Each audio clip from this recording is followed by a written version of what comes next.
Amis pêcheurs à la mouche, bonjour et bienvenue dans la saison 2 de Nymphes Evolution. Pour la saison 2, comme vous voyez, je vous accueille dans mon atelier, là où je fais mes mouches. J'ai tout le nécessaire pour monter mes petites mouches, mon petit porte-bobine, mes petits ciseaux, mon étau, mes fils de cuivre, mes peintures, même une petite bière pour me désaltérer. Voilà, je remplis mes boîtes de mouches consciencieusement. Et c'est aussi l'endroit, en fait, vous voyez ma canne et mon épuisette, où je me prépare pour aller à la pêche. Donc du coup, j'allais partir à la pêche, mais je me suis dit, je vais quand même faire une petite vidéo pour expliquer un peu aux gens comment je pêche. Alors, cette vidéo, c'est le premier volet d'une série de 3 vidéos où je vous explique comment débuter la pêche en nymphe avec la méthode Nymphes Evolution. Ces vidéos-là, elles ne sont pas forcément pour les débutants parce que c'est des vidéos d'état d'esprit. C'est des références auxquelles vous pouvez tout le temps revenir, vous inspirer, vous influencer pour votre vision de la pêche en nymphe. Parce qu'en fait, c'est juste un partage. Moi, tout ce que je vais faire dans ces vidéos, c'est partager tout ce que j'ai vu en France et autour du monde sur la pêche en nymphe pour vous permettre à vous de prendre plus de poissons. En fait, ces vidéos, c'est un peu ce que moi, j'aurais rêvé d'avoir il y a 10 ans quand j'ai commencé en nymphe. Quelqu'un qui me dise comment avancer et comment éviter des erreurs. Voilà pour la globalité de ces 3 vidéos. La première vidéo que l'on fait ici, ça va être à propos de quelque chose de capital. Si vous voulez débuter la pêche en nymphe, c'est le poids de vos nymphes. L'importance du poids des nymphes. Donc toutes les vidéos de cette saison 2, elles iront crescendo et on va commencer par les bases parce que je vais vous donner des bases très solides parce que moi j'ai été trop vite au début et j'ai pas compris des choses et notamment j'ai confondu la pêche en sèche avec la pêche en nymphe et j'ai mis beaucoup de temps à évoluer, à comprendre ça et c'est principalement ce que je vais vous expliquer dans ces 3 grandes vidéos sur comment débuter la pêche en nymphe. Donc le poids des nymphes, c'est le sujet du jour. L'importance du poids des nymphes. Et ça, c'est capital. C'est pour ça que vous voyez dans ce petit cadre à côté de moi, ma collection de nymphes que j'ai mis 10 ans à mettre au point, que j'ai testé tout autour du monde. Donc vous voyez ce petit cadre, ma collection de nymphes. Et avant de se lancer dans le sujet, ce que je fais, c'est que je présente toujours les 2 méthodes que je pratique en vidéo. Parce que voilà, c'est important de voir au bord de la rivière comment ça pêche. Donc 2 méthodes, pêche en nymphe au fil, pêche au pompon, un peu moins de pêche à vue. Donc je vous présente ici en vidéo, vous voyez la pêche en nymphe au fil, la pêche en nymphe au grand fil, comme je la pratique avec ce grand fil bicolore. Vous me voyez en action, en train de prendre une truite, voilà, une belle dérive, un poisson qui est pris à l'épuisette. Ça vous donne une idée des techniques tout de suite en vidéo, avant d'aller dans les sujets de manière plus précise. Deuxième vidéo, pêche au pompon. Vous pouvez me voir ici en action de pêche en fouettant. Donc là, c'est la même action que la pêche en sèche, comme beaucoup de vous aiment. Et vous voyez, on a du mal quand même à voir le pompon dans l'eau parce qu'il y a des vaguelettes. Mais bien sûr, là, je prends un poisson. Vous voyez le pompon après, avec le poisson pris. Voilà pour cette deuxième technique. Donc, c'est principalement les 2 techniques que je vais vous présenter dans toutes mes vidéos, avec en accessoire la pêche à vue, qui est une méthode moins pratiquée. Donc, on revient sur ma collection de nymphes dont le poids est super important à connaître. Vous voyez, j'ai bien organisé ma collection, je connais mes poids par cœur. La plus petite nymphe fait 0,05 g, ce sera une tout petite pheasant tail, et la plus lourde, ce sera la nymphe T3, ce sera une nymphe qui fait environ 1 g, une nymphe tungstène assez lourde que j'utilise quand même assez rarement. Donc vous comprenez déjà dans l'importance du poids des nymphes, vous vous dites « Ah ouais d'accord, il y a du vert, de l'orange, du rouge, lui... Il a une gamme qui est bien rangée pour s'adapter aux différents endroits de la rivière. Vous voyez, c'est ça la première chose vers laquelle je veux que vous alliez. Et je sais que mes nymphes ont une différence de poids de 1 à 20. La plus grosse nymphe sera 20 fois plus lourde que la plus petite. Donc vous voyez déjà que avec une gestion, une adaptation du poids de la nymphe, je vais pouvoir m'adapter à plein de rivières. C'est une fois de plus vers ça que je vais vous emmener dans cette vidéo. Donc ce qui est capital dans l'importance du poids des nymphes. Si vous ne connaissez pas le poids de vos nymphes, ça ne sert même à rien de commencer une démarche ou quoi que ce soit. Et D'ailleurs, je fais une petite parenthèse, mais je vous le dis tout de suite, vous embêtez pas à regarder mes vidéos si vous voulez pas réfléchir, si vous voulez pas changer vos méthodes, si vous voulez pas vous avouer la vérité, si vous pêchez en sèche, que vous voulez passer en nymphe, que vous ne changez pas votre point de vue, ça va être très dur. Va falloir vous remettre en question pour passer en nymphe. Si vous pêchez en sèche, c'est pas du tout les mêmes approches. Donc, poids de nymphe et type de courant, c'est super important à comprendre. Là, on part au niveau 0 de la compréhension. Je vais vous montrer des exemples de base. Alors, je suis désolé, j'enfonce des portes ouvertes, mais les vidéos vont aller crescendo et il faut commencer par les bases. Donc, il faut que vous compreniez que sur la planète Terre, en Europe ou en France, les rivières ont des profils très différents. Surtout en France d'ailleurs. C'est pour ça que les Français sont très bons en pêche en nymphe, parce qu'on a des profils de rivières extrêmement différents. Par exemple, vous voyez ici une rivière qui est claire, limpide, qui est vraiment plutôt calme. Et ici, à l'inverse, à l'autre extrême, une rivière vraiment agitée, vraiment teintée. Vous voyez les deux extrêmes de rivières que vous pouvez trouver en France, en Europe, aux États-Unis, en Nouvelle-Zélande. La mécanique des courants, elle est un peu les mêmes dans toutes les rivières sur la planète Terre. Quand vous avez ces deux extrêmes de rivières en tête, vous pouvez comprendre qu'il va falloir adapter ce que vous proposez à la vitesse du courant et à la profondeur. Et ça, c'est une notion qu'il n'y a pas dans la pêche en sèche. Dans la pêche en sèche, il y a un plan, il y a l'imitation plus ou moins réaliste, la dérive. Vous voyez, la vraie différence, ce n'est pas une critique de la pêche en sèche, c'est que ce sont deux approches totalement différentes. Voilà, je vous replace les deux images, les unes à côté des autres, pour que vous vous disiez, ah ouais, effectivement, là, dans ma boîte à mouches, il va falloir posséder des outils adaptés à ces différents profils de rivière. La base de toute réflexion, elle est là. Comment vous vous adaptez à la rivière ? De toute façon, vous avez toujours tort, c'est toujours la nature qui a raison, donc vous avez plutôt intérêt à vous adapter à la rivière si vous voulez prendre du poisson. Je prends un autre exemple encore plus simple, pour vous montrer comme c'est percutant de connaître le poids de ces nymphes. Changeons l'état d'esprit, vous prenez une route comme ça, c'est vraiment un exemple. Une route encombrée comme celle-ci. Sur une route comme celle-là, vous allez avec un cabriolet ou alors avec un 4x4 ? Bien sûr, tout le monde me dirait, mais t'es con ou quoi ? Bien sûr que je prends un 4x4 parce que je ne veux pas finir comme ça embourbé avec un cabriolet. Et bien le problème, c'est que dans la pêche en nymphe, il y a beaucoup de gens, énormément de gens qui font l'erreur d'aller avec des nymphes non adaptées sur des profils de rivière spécifiques. Exemple, si je reprends ma gamme de nymphes sur cette rivière limpide, calme, avec très peu de courant, où il faut vraiment de la discrétion, si on prend la plus grosse nymphe de ma gamme, à savoir la céramique tungstène T3, c'est une erreur magistrale. C'est n'importe quoi d'arriver là-dessus avec cette nymphe qui est énorme, qui est lourde. Ça va plouquer dans l'eau, ça va faire fuir les poissons, c'est pas du tout adapté. Vous voyez, nymphe trop lourde, trop grosse pour cette rivière, c'est pas la peine.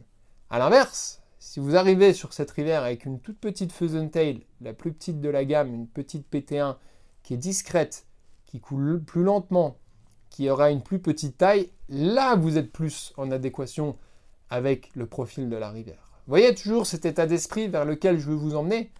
Donc très bien, une petite Pheasant-tail dans ce genre de rivière, présentée avec discrétion, hein, l'approche est aussi très importante, là ça va faire le job.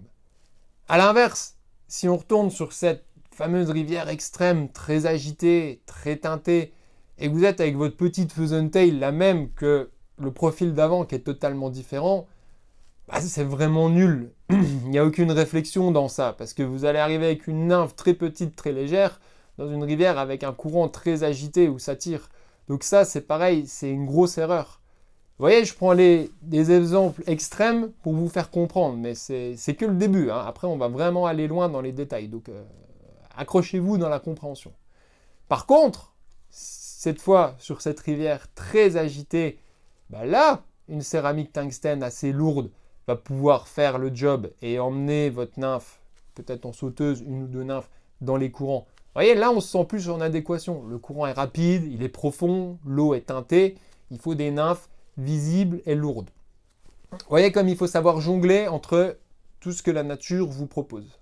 Donc très bien pour cette nymphe lourde dans cette rivière agitée.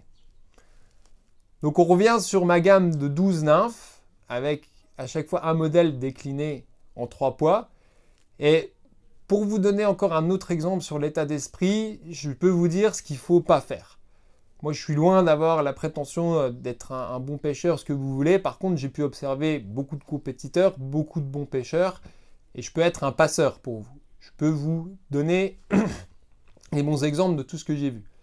Mais aussi les mauvais exemples à ne pas faire. Donc là, je vous repasse les poids. Moi, j'ai une gamme de nymphes équilibrée en 3 poids. Je sais exactement à quelle profondeur elle pêche, à quelle vitesse elle coule.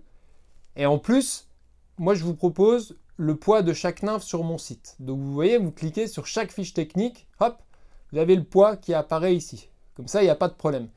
J'ai une petite gamme de nymphes que je fais de mes mains. Vous voyez, je les monte ici à mon atelier. Mais c'est des nymphes tip-top avec lesquelles je pêche tous les jours. Donc pour moi, ce serait insensé de vendre une nymphe sans savoir son poids parce que je règle déjà mon problème. Moi, je prends ma boîte de mouches et je vais au bord de l'eau pour pêcher avec mes mouches. Je solutionne déjà mon problème. C'est aussi pour ça que je ne propose pas 5000 nymphes. Mon boulot, c'est pas de faire de l'achat-revente. Moi, ce qui me plaît, c'est de faire prendre des poissons aux gens avec mes mouches. C'est ça qui me touche. Quand j'ai quelqu'un qui m'envoie un message en retour, qui m'a acheté des mouches et qui m'envoie la photo d'un beau poisson, ça me fait vraiment plaisir. Voilà. Et puis, pour aller plus loin, c'est comme un petit restaurant. Moi, je vous propose une petite gamme de nymphes made in France.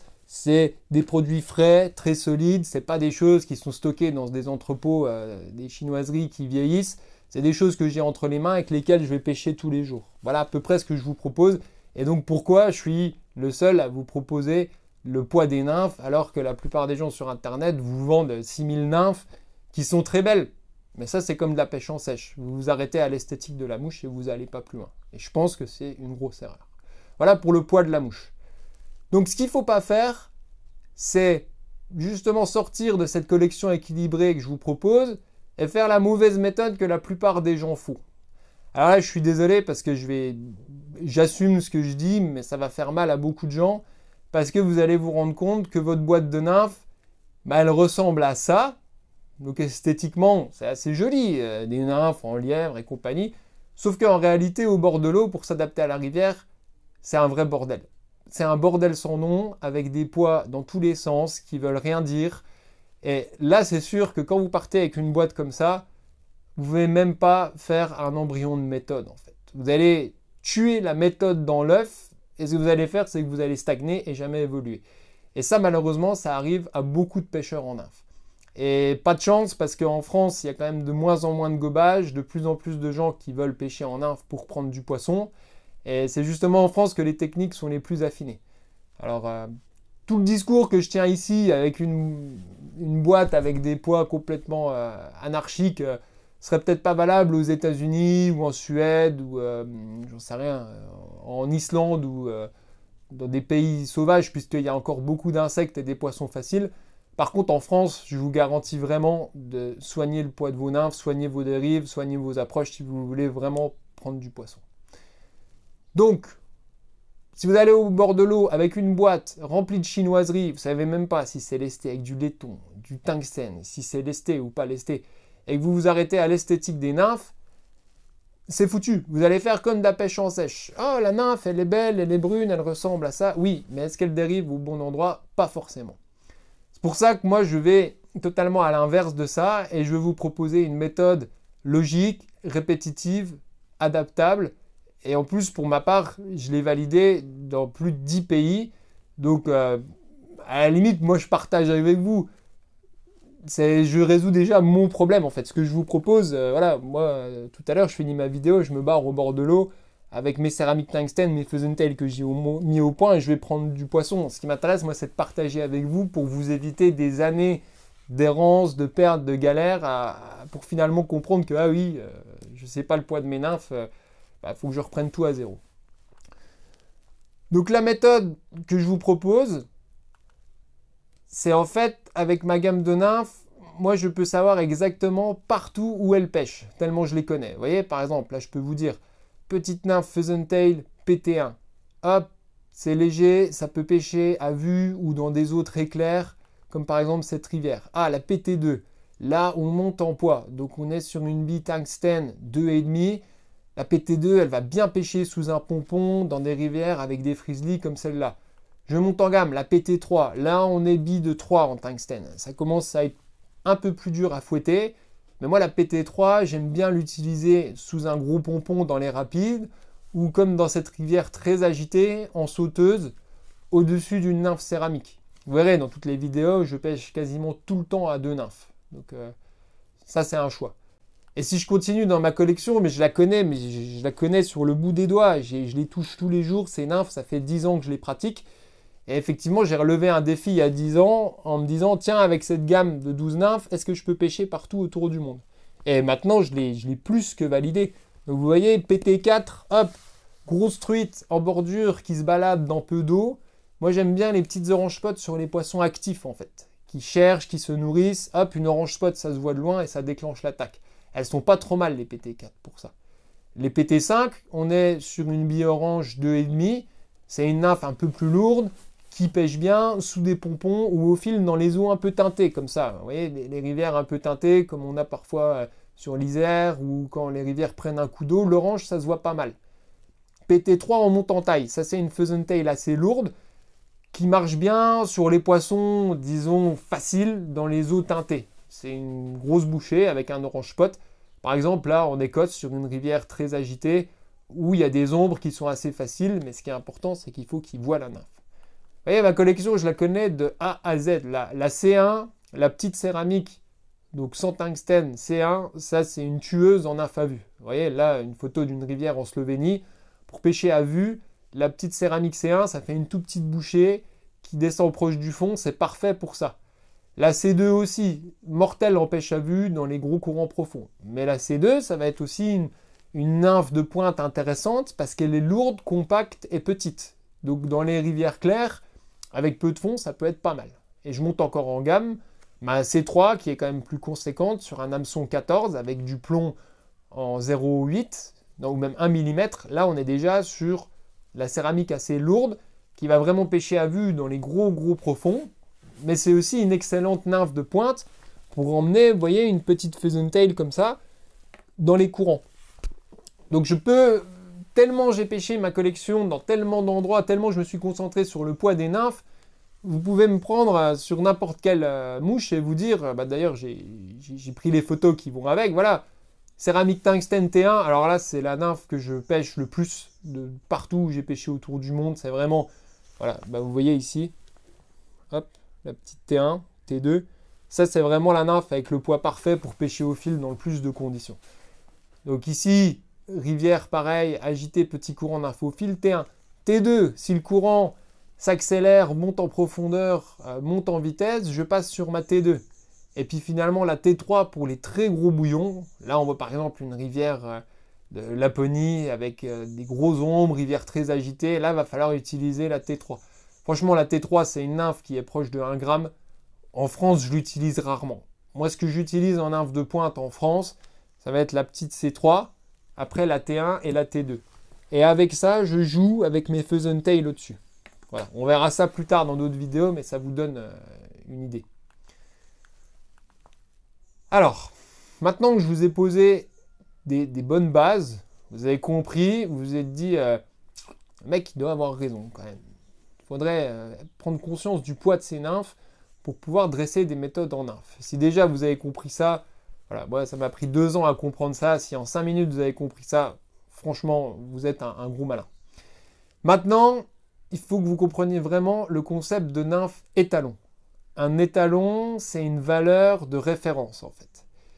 Et ce que vous allez faire pour prendre plus de poissons, c'est que vous allez étalonner les courants de chaque rivière où vous allez les scanner et vous allez pouvoir jongler dans la gamme de nymphes. C'est ça qui va vous emmener vers le fait de proposer les nymphes à la bonne hauteur d'eau, devant les poissons qui se nourrissent sur le fond.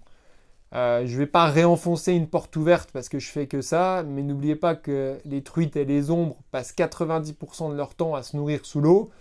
Donc c'est aussi pour ça que je suis un monomaniaque de la pêche en nymphe, parce que j'adore prendre un maximum de poissons. La pêche en sèche, elle est fantastique, mais en nymphe, on prend du poisson quasiment tout le temps, dans toutes les conditions. C'est quand même très rare. Voilà pourquoi je m'entête à partager avec vous la pêche en nymphe, parce que j'ai déjà fait tomber un maximum de gens dans la pêche en nymphe et ils ne savaient même pas qu'il y avait autant de poissons dans leur rivière. Donc on y va pour la nymphe étalon. Comment je vois ma gamme en fait moi? Vous voyez ces 3 lignes avec des poids petits, moyens et gros, bah, je sais qu'elle est basée autour d'un étalon qui est une nymphe médiane à chaque fois. Dans mes 3 poids, il y a ma nymphe médiane en fait que j'ai mis au point en pêchant tout autour du monde. Je me suis dit, bah tiens, par exemple, la céramique tungstène T1, elle doit pêcher dans un max d'endroits. Donc j'en ai fait plus ou moins mon étalon. C'est celle-là que je pêchais le plus quand j'ai pêché en France, en Espagne, en Islande, en Mongolie, aux États-Unis, en Écosse, en Slovénie, en Autriche, en Italie, au Monténégro, au Canada. Bref, j'en oublie. Mais j'ai pu tester dans la mécanique des rivières, en fait, quelle nymphe passerait le mieux en fonction des techniques. Et j'en ai fait mes étalons, en fait, mes références. Donc j'ai pu par la suite, en fait, faire des nymphes plus légères, qui sont plus légères que les talons. Donc si je sais que, ah tiens, ma petite Pheasant-tail PT2, elle pêche bien sous un pompon dans ce courant comme ça, qui n'est pas trop agité, si je passe sur un courant pas du tout agité, vous voyez, j'ai mis une plume, ça signifie des étalons plus légers, je vais pouvoir baisser le poids de ma nymphe. En fait, vous comprenez, ce n'est pas vraiment le poids en lui-même de la nymphe, c'est de savoir quelle interaction il y a entre les nymphes en termes de poids pour pouvoir étalonner la rivière et jauger et choisir la bonne nymphe. Vous voyez, la puissance du concept en fait de l'étalon, vous avez une référence et vous faites moins lourd, plus lourd. Voilà, et à l'inverse, toutes les nymphes qui seront plus lourdes que les talons, ça fera la gamme supérieure. Ce sera des nymphes qui seront à utiliser là où les courants sont plus agités, plus profonds que là où j'ai pêché avec les talons. Voilà, je pense qu'avec ça, vous arrivez à saisir en fait comment, avec la gamme, vous allez pouvoir jongler. Je pense que ça éclaire pas mal l'esprit si je vous dis ça et ça va vous ouvrir un grand champ des possibles. Voilà, donc reprenez bien la gamme en visuel avec un étalon, des nymphes moyennes, des plus légères, des plus lourdes. Par contre, ce que je veux à la fin, c'est que cette gamme, vous voyez, hop, il y a les rivières qui défilent de manière universelle. Il faut que vous arriviez à adapter chaque nymphe à un type de rivière. C'est pour ça que je vous montre ça comme ça. En fonction des profils, vous devez pouvoir croiser la gamme et vous dire telle mouche pêchera là. Mais un point important, c'est pas parce que je vais pêcher, disons, sur la Loue dans le nord-est en infophile et mon étalon, c'est une céramique T1, pour la plupart des courants, que ce sera le vôtre. En fait, vous devez, par exemple, si vous allez aller au hasard, la Dordogne, en fait, certains courants, vous allez commencer à pêcher avec une céramique tungstène T1 et elle sera trop lourde. Donc, vous devrez descendre en dessous pour vous dire, ah tiens, dans ce courant très peu rapide, en fait, c'est une C3 qui pêche. Et là, vous allez commencer à établir une stratégie en trouvant votre étalon et en augmentant ou diminuant dans la gamme de nymphes. C'est ça que je veux dire, c'est que j'ai fait des étalons, mais ils ne sont pas fixes. Tout dépend des endroits. Moi, j'étais en Islande l'année dernière, il y avait des courants extrêmement agités. La nymphe de base, c'était une grosse T3, c'était une grosse céramique tungstène, vous voyez. Par exemple, vous allez sur la Sorgue, la nymphe de pointe pour pêcher au fil dans les courants, derrière les herbiers et tout, ce sera peut-être une céramique C3 avec une toute petite Pheasant-tail au-dessus. Ce qui est important que vous compreniez, c'est que vous puissiez avoir une nymphe de référence sur un courant qui marche dans ce courant, et si le courant est plus ou moins agité, alors vous adaptez à la collection. Je pense que j'ai assez insisté, vous avez compris la chose. Alors, on va faire un petit exemple d'application. Comme vous avez vu, je peux vous faire des vidéos où je vous montre comment pêcher au fil, comment pêcher au pompon. Ça, c'est intéressant.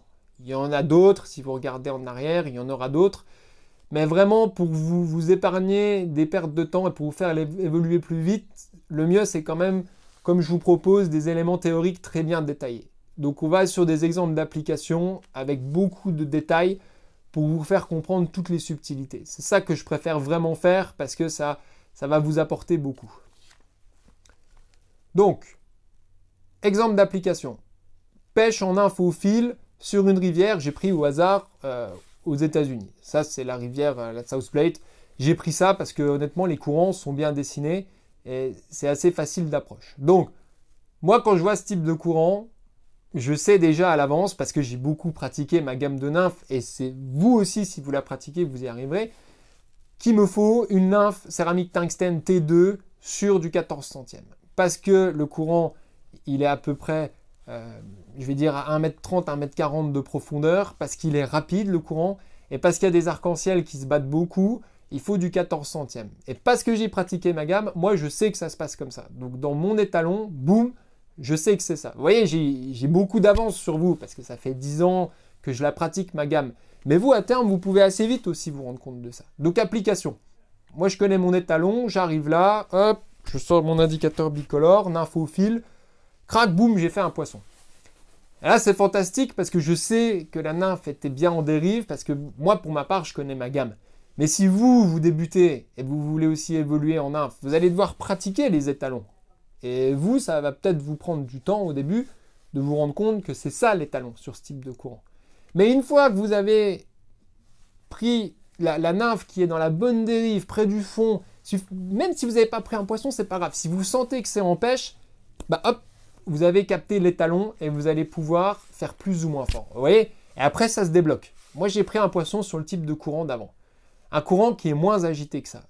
Donc là, c'est important. Écoutez bien et comprenez ça. S'il y a vraiment une minute à retenir dans la vidéo, c'est ça. Parce que vous allez passer sur ce courant, là, celui d'avant qu'on a vu qui est plus agité, et vous avez validé la T2 là-dessus. Vous voyez ce que je veux dire? Valider. J'ai pris un poisson sur ce type de courant qui est agité comme ci, comme ça. Et en fait, vous allez arriver sur ce courant-là qui est bien plus agité. Donc, je simplifie. T2 sur un courant d'avant qui n'est pas trop agité, vous passez sur ce courant qui est plus profond, plus agité. Donc, la démarche logique, c'est d'augmenter le poids de votre nymphe. Vous voyez, je vous place les deux courants les uns à côté des autres. Vous estimez, vous êtes pêcheur, vous êtes souvent au bord de l'eau, vous avez le sens de l'eau. Vous voyez bien que sur la gauche, c'est ok, c'est pas mal agité. Mais alors le courant de droite sur le parcours, il est vraiment beaucoup plus agité. Donc ça doit être cristallin dans votre esprit. Vous allez passer sur une T3. Vous voyez, c'est aussi simple que ça. Après, on rajoute des nymphes en sauteuse, il faut faire la bonne dérive, tout ça, d'accord. On verra ça plus tard dans les vidéos. Mais si vous avez déjà compris sur un parcours qu'en fonction de la rapidité des courants et de leur profondeur, bah, vous savez jouer, graduer dans la gamme, franchement, vous avez fait la moitié du boulot, je vous garantis. Et qu'est-ce qui se passe? Donc là, je mets ma T3, 14 centièmes. En sauteuse, je ne sais plus ce que j'ai mis. Bref, c'est pas grave. Quand on est bien dans la pêche, boum, poisson. Ben, c'est logique. Je savais avant, j'ai pris un poisson sur un courant moins agité que ça avec une T2. Ben, la seule chose qui pouvait se passer, si je dérivais au fond du pool, parce que d'ailleurs, ce jour-là, étonnamment, ben, il n'y avait pas de gobage, puis l'eau est très agitée, mais les poissons, ils mangent en dessous. Voilà. Résumé de tout ça, voilà. Comme je vous explique, donc je résume, la T2, on l'a validée ici. Souvenez-vous toujours sur un parcours de pêche. Voilà, là j'ai avancé sur mon parcours, mais dans ma tête, j'ai la T2, elle a bien marché sur cet endroit-là avec des frizzly, là il y avait 1,20 m de fond. Et ben hop, on continue le parcours. Voilà, je vous fais une petite feinte. Là on passe sur ce genre de spot. C'est à ce moment-là que votre réflexion elle doit travailler. Tout le travail il est là, hein, la dérive, après tout ça c'est une chose à faire. Mais vraiment le choix du poids des nymphes c'est plus que capital. Donc là comparé aux autres spots vous diriez quoi? Bah moi franchement je dirais que c'est bien moins agité, bien moins rapide que les deux autres spots. Donc traduction, ça veut dire quoi sur la gamme de 3 nymphes? Si c'est bien moins rapide, bien moins agité que les deux autres spots. En plus je ne peux pas plus vous aider, il y a 3 nymphes, on a déjà pêché la T3, la T2. Donc là franchement je défonce des portes ouvertes, mais c'est pas grave. C'est des vidéos état d'esprit pour comprendre les bases. Donc vous allez pêcher avec une T1 en sauteuse. Vous avez compris? 3 types de courants, 3 variations. Là, je ne peux pas faire plus criant. C'est un exemple le plus parlant que je puisse vous faire. Voilà. Et bingo, et ben encore une truite arc-en-ciel, parce que vous avez écouté la rivière, vous n'en avez pas fait qu'à votre tête, vous vous n'êtes pas fait endormir par des affabulations de « Ah, la nymphe, elle est belle », tout ça. En conclusion, sur cette vidéo qui parle de l'importance du poids des nymphes, bah, ce que je veux vraiment vous dire, c'est que moi, je vais vous proposer une gamme de nymphes qui va vous permettre de pêcher partout autour du monde. Voilà, c'est pour ça que là, je vous propose une mosaïque de rivières. Parce que si vous avez compris comment jongler dans la gamme de nymphes sur des nymphes étalons pour arriver à adapter votre poids de nymphe à chaque type de rivière, bah, vraiment, vous allez progresser. Je vous dis à bientôt pour la prochaine vidéo qui s'appelle le jeu de la pêche en nymphe. Vous verrez, c'est aussi très intéressant.